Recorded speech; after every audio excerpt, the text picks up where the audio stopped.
Hey everyone, this is Sergio coming at you guys with the promised HTC built Sprint Evo 4G full in-depth review. I will be doing more comparisons and phone fights as the days come, but for now, just to get this out as quickly as possible, this is going to be just a full in-depth review of the phone.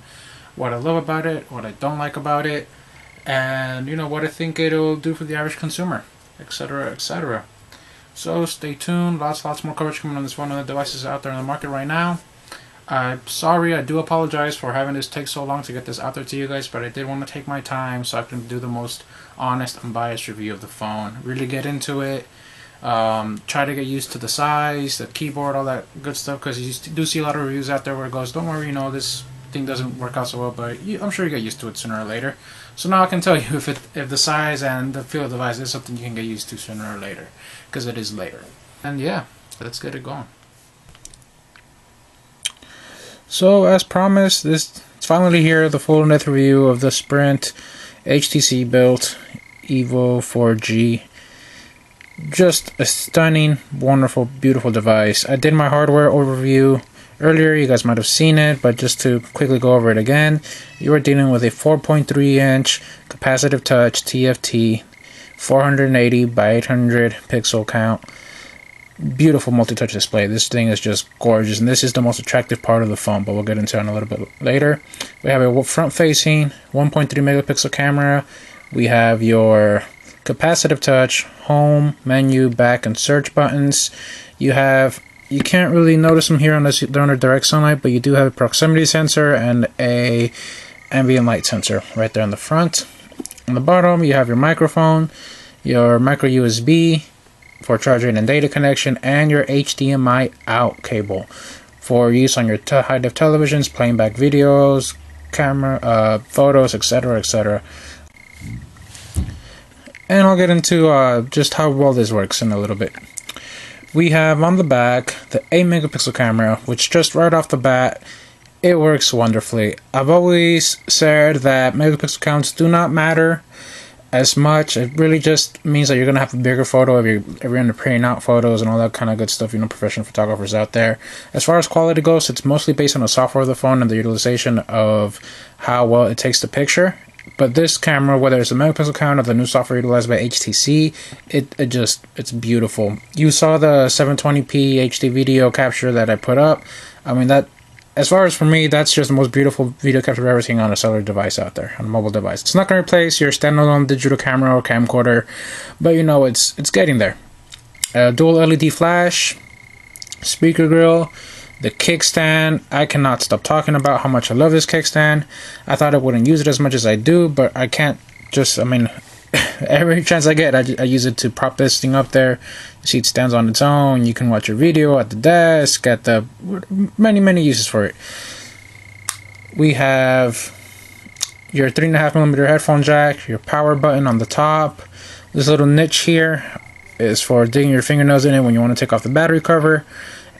And that's it. On the side, you do have your volume rocker. Kind of interesting that HTC chose to put it on the right hand side instead of on the left, where it's usually accustomed to be, but I'm sure they had their reasons, software and hardware wise. And yeah, I did get into why I don't like the power button. It's a little too flushed and small for my like, and the way, like I said, it's angled, it's on this downward slope at the peak, so when you want to turn it off, you kind of have to wrap your finger around. But like I said, I have spent my time with the device, and I have gotten used to just turning it off and on. It's like second nature now. You really don't notice it after the first couple days. But yeah, it is troublesome nonetheless, and I hope you guys know about it before you go and purchase the device. Also, the volume rockers are a little bit small and flush for my taste, but again, you get used to them being on this side. They work. Let me just show you how well they work. See, you always know what you're pressing. And like I said, it takes time. It took a couple days for me to get used to that, but I got used to it. And that's the hardware of the phone. Now let's get into the way it works. Like I said, I will be splitting up this video into two sections. What I love about the phone and what I don't like about the phone. And hopefully how it all ties in together and what the average consumer might think. So, first and foremost, what I love about the device. So, what I love about the phone. I think what anybody looking to buy this phone will be most attracted to is, of course, the massive 4.3-inch display. It's a multi-touch TFT glass, just beautiful display, 480 by 800 resolution, and it is just the most eye-catching part of this phone. I mean, just look at this. It's all display. There's barely room for the buttons and the bezel and everything that's around it.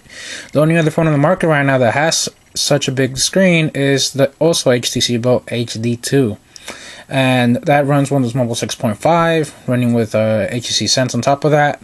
That is the only other competitor to this phone as far as display goes.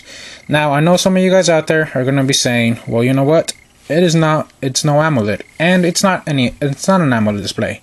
As far as crisp colors go and contrast and ratio and all that good stuff, AMOLED technology is superior. But I will tell you this, these are my 2 cents. The reason I would prefer a TFT display any day over an AMOLED display is for the simple fact that AMOLED displays do not work in direct sunlight at all.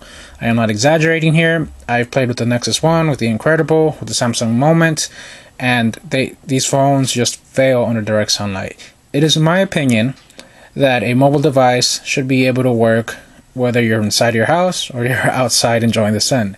That's just my opinion. And with these other displays, it's not that they totally fail, it's just you spend most of your day like this. Okay, let's block the sunlight, let me get my phone to work, etc, etc, etc. And it is my opinion that your phone should not be vampiric and should work in sunlight or not in sunlight. And that is why I like the TFT display more. But it is true, if you go indoors and you compare an AMOLED display next to a TFT display, your AMOLED display is slightly crisper and slightly brighter. Okay, you win on that part. But like I said, for my 2 cents, I prefer the TFT display. If this phone was AMOLED, I probably would not make it my daily driver just for that simple reason. Super AMOLED seems to have fixed that problem. This Samsung Galaxy S, and as far as what I've read online and people say, it's far superior in direct sunlight. If something like that were to be able to release, then maybe, who knows, but I have to play with it first and see what I think.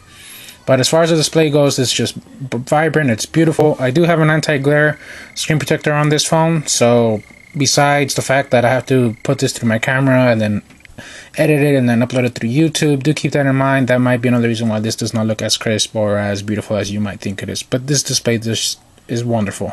I love it. I hope you love it, and that's one of the things I love about the phone. The other thing, the speed of this phone. This 1 GHz Snapdragon processor just flies. It really does. I mean, just look at how this is no lag, just from one screen to the next. Other thing you might be noticing is how well the multi-touch works.